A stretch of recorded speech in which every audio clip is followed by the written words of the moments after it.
Cette édition de la réunion annuelle de Davos représente le plus grand rassemblement des leaders mondiaux depuis le début de la pandémie. Il y a 3 ans, en janvier 2020, l'Organisation mondiale de la santé déclarait une urgence de santé publique de portée internationale. Malgré les nombreux efforts déployés pour tirer les leçons de la pandémie au cours de ces 3 années, et le fait que certains dirigeants internationaux aient déclaré qu'elle soit terminée, elle constitue toujours un risque important et ne semble pas derrière nous. Lors de cette session, nous évaluerons l'état de la pandémie, l'augmentation du nombre de cas dans le monde, ainsi que les conséquences et l'impact sur les systèmes de santé. C'est un grand honneur pour moi de vous présenter nos intervenants. À mes côtés, Maria Leptine, présidente du Conseil européen de la recherche, Seth Berkley, directeur exécutif de Gavi, l'Alliance du vaccin, Stéphane Bancel, PDG de Moderna, et Michelle Williams, doyenne de faculté à la Harvard Chan School of Public Health. Je suis Sacha Vakulina d'Euronews et je vais animer cette session. Michel, j'aimerais débuter avec vous. Plantons le décor et essayons d'évaluer l'état actuel de la pandémie au niveau mondial et les risques liés à ces affirmations plutôt prématurées selon lesquelles la pandémie est terminée. Les progrès en matière de traitement et de vaccins nous ont vraiment permis de rouvrir nos sociétés. Et je pense qu'une partie de l'enthousiasme vient du fait que nous sommes capables d'avoir à nouveau des rassemblements comme celui-ci après une longue période d'interruption. Pour situer le contexte, nous avons encore aux États-Unis 526 décès par an. Par jour, dû au Covid. Et ce chiffre augmente depuis octobre-novembre, où nous en étions à environ 400.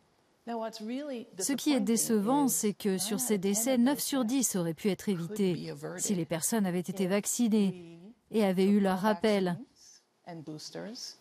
Et si les autres aspects comportementaux avaient été mis en pratique, à savoir l'aération, le port du masque quand c'est nécessaire, la distanciation, etc. Pour moi, en tant que spécialiste de la santé publique, le fait de savoir que nous aurions pu éviter 9 décès sur 10 me rappelle que nous devons éviter de parler prématurément de la fin de cette pandémie. Je pense aussi que quand nous parlons du contexte, nous devons également discuter des implications plus chroniques de cette pandémie. Nous devons évoquer le fait qu'il y a, rien qu'aux États-Unis, plus de 174 000 nourrissons qui ont été atteints par le Covid et dont le parcours de vie sera affecté par cette pandémie. Nous devons aussi prendre en compte le fait que le Covid long est une réalité et qu'il n'aura pas seulement des répercussions sur les individus et les familles, mais que l'impact économique du Covid long, tel qu'il a été évalué par Larry Summers et David Cutler, tous deux de Harvard, sera de 3 700 milliards de dollars. Nos systèmes de santé sont toujours sous pression. Et j'espère que les gens comprendront que le vaccin ne protège pas seulement les individus contre la transmission et les formes graves, mais qu'il protège aussi nos systèmes de santé. Nous sommes en mesure d'avoir un système de santé fonctionnel ou quasiment fonctionnel parce que nous n'avons pas le type de formes graves auxquelles nous étions confrontés en 2020. Nous devons aussi reconnaître que nos systèmes de santé doivent également se rétablir. Il y a de l'épuisement parmi nos personnels de santé et il existe des combinaisons de maladies chroniques qui sont plus graves aujourd'hui et nécessitent des soins médicaux plus intensifs qu'auparavant. Évaluons les résultats du partenariat pour la fourniture du vaccin contre la Covid-19, car il s'agit de l'initiative de Gavi, l'Alliance du vaccin, de l'UNICEF et de l'Organisation mondiale de la santé, visant à soutenir et à accélérer la distribution de vaccins dans les pays à revenus faibles ou intermédiaires. Voyons où nous en sommes avec ce programme. Seth ? Permettez-moi de commencer par dire que c'est formidable d'être de retour en personne. Il y a 3 ans, nous étions réunis ici à Davos et nous ne savions pas où cela allait nous mener. Certains dirigeants politiques disaient « cela ne mènera nulle part ». Mais Stéphane participait au débat. Richard Hatchett et moi-même étions présents et nous avons dit à cette occasion que lors de la dernière pandémie de grippe, les pays en développement n'avaient reçu aucun vaccin. Ils avaient tous été achetés par les pays riches. Donc nous savions que c'était ce qui allait se passer si cette pandémie prenait une dimension mondiale. Nous avons donc lancé le concept du COVAX, auquel nous avons associé de nombreuses autres personnes. Et l'idée était d'essayer de résoudre ce problème. Tout d'abord, les résultats scientifiques ont été incroyables. Je suis sûr que Stéphane en parlera. Il a fallu à peine 327 jours. On pensait au départ que cela pouvait être possible en 18 mois ou 2 ans. Mais les avancées ont été extraordinaires dans le domaine scientifique, mais aussi au plan politique. Nous avons administré la première dose de vaccin dans les pays en développement 39 jours après l'avoir fait dans un pays riche. Bien sûr, cela aurait dû être le même jour, mais c'était un record. Par la suite, nous avons pu fournir des doses aux pays en développement. Certes, cela n'a pas été facile, cela ne s'est pas bien passé. Mais la première année, nous nous étions fixé un objectif de 950 millions de doses, car c'est ce que nous pensions pouvoir obtenir pour les pays à revenus faibles et intermédiaires. Et nous avons fini par obtenir environ 930 millions de doses. Nous étions donc proches de cet objectif. Nous avons aussi mené un intense programme de financement et d'assistance technique. Aujourd'hui, 7 pays ont une couverture inférieure à 10%, 6 d'entre eux étant très fragiles avec des systèmes de santé fragiles. Le problème actuel, c'est que depuis début 2022, nous avons assez de vaccins pour fournir tout ce que les pays veulent. Le défi a été de générer la demande. Cela s'explique en partie parce qu'à travers le monde, on a dit « on en a fini avec le Covid ». Évidemment, le virus n'en a pas fini avec nous, comme Michel l'a dit. Nous devons vraiment nous assurer que les décideurs politiques comprennent que nous continuons à voir émerger de nouveaux variants. Et nous avons eu la chance de ne pas en avoir eu un qui soit à l'origine de formes très graves, ni un qui puisse contourner l'immunité existante. Mais il n'y a aucune raison de penser que cela ne puisse pas arriver. Donc la meilleure chose que nous puissions faire est d'appliquer les méthodes de prévention, mais aussi de veiller à vacciner les populations à haut risque pour les protéger contre les formes graves et la mort. Je vais donner la parole à Stéphane Bancel. Parlons du développement des vaccins, car nous avons entendu comment cela s'est passé et à quel point cela a été rapide. Comment se déroule le développement, l'adoption et la mise à l'échelle des vaccins, s'agissant des différents variants et des sous-variants? Nous avons aujourd'hui des usines aux États-Unis et en Suisse. Nous avons montré cet été que nous étions capables de nous adapter très rapidement aux variants. Quand on y pense, aux États-Unis, le 28 juin, Peter Marks nous a dit vouloir que son pays dispose de doses de rappel pour combattre l'Omicron BA5. Et début septembre, le week-end de la fête du travail, elles étaient dans les pharmacies américaines. Il a fallu 60 jours. Dans l'ancien monde des vaccins, il aurait fallu 5 ans. Facilement. C'était inimaginable. Nous continuons à travailler sur des technologies permettant d'améliorer cela. L'autre élément sur lequel nous travaillons également, car Cess et moi en avons beaucoup discuté ces dernières années, est de savoir comment renforcer les capacités de fabrication à travers le monde. Nous avons eu de nombreuses restrictions à l'exportation pendant la pandémie, ce qui était vraiment impactant pour des raisons évidentes, même de la part de pays qui disaient qu'ils ne limiteraient pas les exportations. Mais croyez-moi, ils l'ont fait. Aujourd'hui, nous sommes très enthousiastes à l'idée de construire une usine au Canada. Nous en avons posé la première pierre à l'automne. Nous sommes aussi en train de construire une usine en Australie et bientôt également au Royaume-Uni et au Kenya. Nous sommes en pourparlers avec plusieurs autres pays, car j'aimerais vraiment que chaque continent dispose d'un site de production de vaccins ARN messager. Et ce qui est étonnant avec le ARN messager, c'est que vous pouvez utiliser la même installation, la même usine, les mêmes machines pour fabriquer n'importe quel vaccin. Maria, je voudrais aborder un aspect un peu différent avec vous à présent, car la pandémie de Covid-19 a aussi révélé les difficultés et les risques posés par le déni de la science. 3 ans après, ce phénomène est encore très important. On a rappelé ici le caractère essentiel de la science, et je sais que vous êtes passionné par ce sujet. Comment voyez-vous la situation aujourd'hui? S'est-elle améliorée ou non?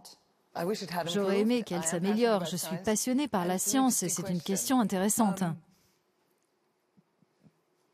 Il faut noter que 2 des pays qui ont le mieux réussi à obtenir une bonne couverture vaccinale n'ont pas du tout misé leur campagne sur des efforts pour faire comprendre la science à leurs citoyens. Le premier, c'est le Bhoutan, où ils sont parvenus à préparer une campagne, à s'impliquer et à être sensibles aux besoins du pays, des citoyens. Ils ont informé les dirigeants religieux et en fait, ils se sont même appuyés sur eux pour trouver la période propice. Et ils ont eu une couverture vaccinale fantastique. Aucune explication scientifique n'a été donnée. Le deuxième exemple que je connais bien est celui du Portugal, où la campagne a été confiée à un général d'armée à la retraite. Ce général a considéré la population comme ses troupes et il a rallié les troupes. Il a déclaré qu'il s'agissait d'une guerre que le pays, dans un élan patriotique, allait mener uni. Et ils ont été à la hauteur. Je pense qu'ils étaient leaders en Europe, voire dans le monde. Le problème, c'est que de nombreux citoyens ne comprennent pas que l'incertitude fait partie de la méthode scientifique. Et si je dis aujourd'hui, c'est ce dont je suis le plus sûr en tenant compte de cette incertitude, et que quelqu'un dit demain, vous n'avez pas fait cette expérience correctement, mais c'est comme ça que l'on travaille. Nous devons donc aller tellement en profondeur pour informer les citoyens sur la méthode scientifique si nous voulons améliorer la confiance dans la science. Et la mauvaise nouvelle, c'est qui va faire cela ? Pas nous, car on ne nous fait pas confiance. C'est une question très importante, cette méfiance envers la science. Et je veux m'adresser à tous les intervenants. Si cela ne dépend pas de vous, qui peut le faire au mieux ? Et comment pouvons-nous agir de manière plus cohérente pour avoir de meilleurs résultats au final ? Si vous voulez vraiment communiquer des informations qui inciteront les gens à modifier leur comportement, vous devez les rencontrer là où ils sont, leur expliquer les choses et les présenter de manière à ce qu'ils adoptent le comportement souhaitable et adhèrent à cela. Et c'est peut-être là le secret de ce qui s'est passé au Portugal et au Bhoutan. Les communicants du domaine de la santé et les scientifiques ont travaillé pour informer sur les risques et sur ce que nous comprenons aujourd'hui. Ainsi, quand on communique en s'exprimant en termes de probabilité, on perd notre public. Donc nous tous, nous devons commencer à réaliser que nous devons cesser notre discours scientifique professionnel ou impliquer d'autres personnes qui peuvent traduire les choses pour nous et rencontrer les gens là où ils sont. Cette démarche, c'est la première étape pour établir la confiance. La problématique se situait dans les endroits où les vaccins étaient si efficaces que les maladies avaient disparu. Les gens pouvaient alors se demander, est-ce que je prends ce vaccin qui a des effets secondaires? Est-il biologique ou que contient-il? C'était un phénomène intéressant. Ce que vous n'avez pas mentionné, c'est le caractère intentionnel, la politisation du processus. Des attaques ont été lancées sur les réseaux sociaux, des programmes automatiques diffusaient de la désinformation dans les deux camps. Et dernier point, ce qui est totalement différent aujourd'hui, c'est qu'une rumeur se propage littéralement à la vitesse de la lumière. Allons plus loin sur ce que Michel vient d'évoquer. Parlons un peu plus de la gouvernance en matière de santé, parce qu'en fin de compte, il faut voir le contexte avec ces nombreux éléments. Personne dans cette salle, je pense, ne peut nier l'importance de la gouvernance en matière de santé. Mais elle n'est pas encore parfaite. Quelles sont les prochaines étapes et les éléments nécessaires pour l'améliorer autant que possible ? Il faut changer les mentalités sur ce que signifie participer à des accords multilatéraux autour des questions de santé mondiale. Et il doit y avoir de réelles améliorations au niveau des infrastructures, des finances et des personnels de santé. Il faudra faire preuve de leadership et s'engager véritablement dans une action multilatérale. Et nous devons avoir des personnes qui s'impliquent dans la mise en œuvre d'une diplomatie de la santé mondiale. Celle-ci représente une science, un art, mais aussi un engagement à l'égard de toute l'humanité.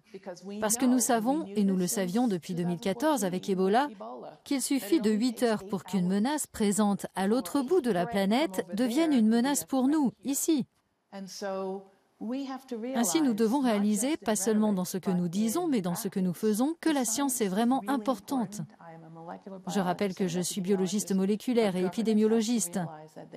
Mais les gouvernements doivent se rendre compte qu'ils ont sous-financé la science pour comprendre le comportement humain et sous-investi dans la mise en application des connaissances scientifiques et des outils dont nous disposons.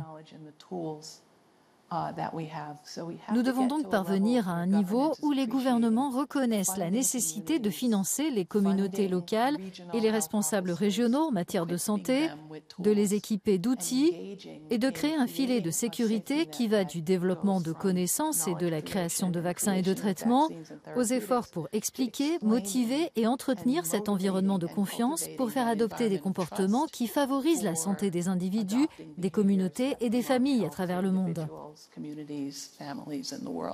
Oui. Je peux peut-être aller plus loin que Michel.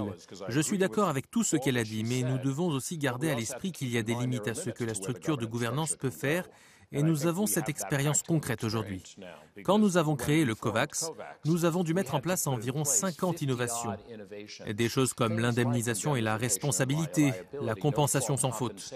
Nous avons dû travailler sur les interdictions d'exportation qui existaient, sur la levée des brevets sur les vaccins, mais il y avait aussi certains de leurs composés qui n'étaient pas partagés. Et donc l'une des questions est de savoir jusqu'où nous pouvons aller avec la gouvernance. L'OMS et son directeur général essaient d'élaborer un traité sur les pandémies qui nous aidera à avancer sur certaines de ces questions. Mais tout l'enjeu, c'est de savoir si l'on peut légiférer sur tout cela. Nous avons vu que certains pays nous soutenaient, nous donnaient de l'argent, nous encourageaient, puis aller dans les pays qui produisaient les vaccins pour les acheter eux-mêmes et les utiliser pour eux-mêmes. Au bout du compte, un gouvernement national est censé protéger sa population, c'est son rôle. Mais quand nous disions que vous n'êtes en sécurité que si nous le sommes tous, cela voulait dire protéger vos populations à haut risque, mais ensuite protéger les autres populations à haut risque. Au lieu de cela, de nombreux pays ont dit « oublions les autres, occupons-nous juste des nôtres ». Par la suite, les vagues de Covid ont montré qu'il s'agissait d'un bien commun mondial. Même si, comme l'a dit Cess, cela a été un record mondial dans les délais pour développer des vaccins, je continue de penser que nous pouvons faire beaucoup mieux avec les nombreuses choses que nous avons apprises, notamment sur la façon dont nous faisons évoluer les entreprises. Ainsi, l'une des choses que nous faisons et dont nous venons de discuter avant cette réunion avec Richard Hatchett, qui dirige la CEPI, c'est d'essayer de faire des essais cliniques pour 15 vaccins contre les 15 virus hautement prioritaires définis par l'OMS et la CEPI, afin de pouvoir avoir des données cliniques sur ces vaccins.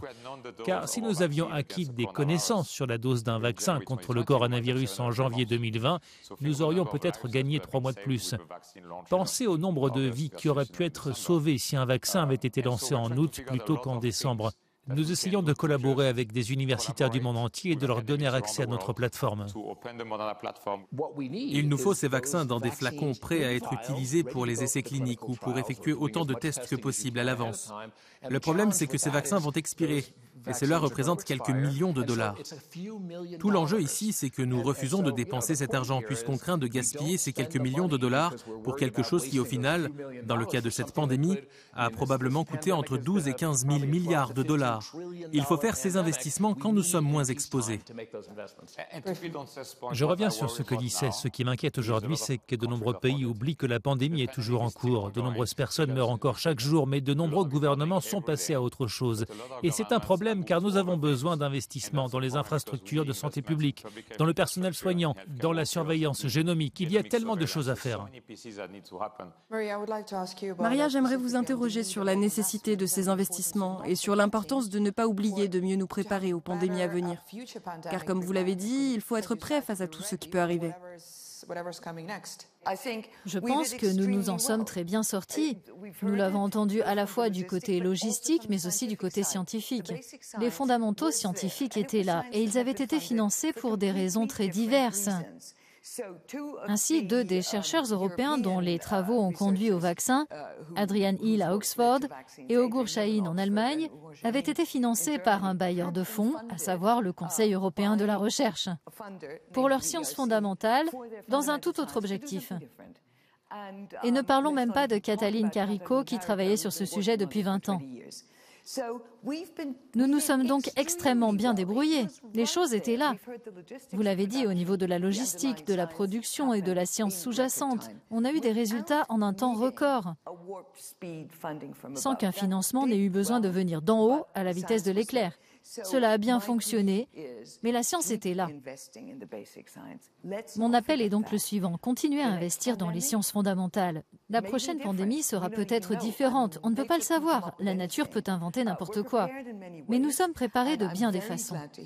Et je suis très heureuse d'entendre tous mes collègues parler des manières dont nous sommes préparés et des leçons que nous avons tirées.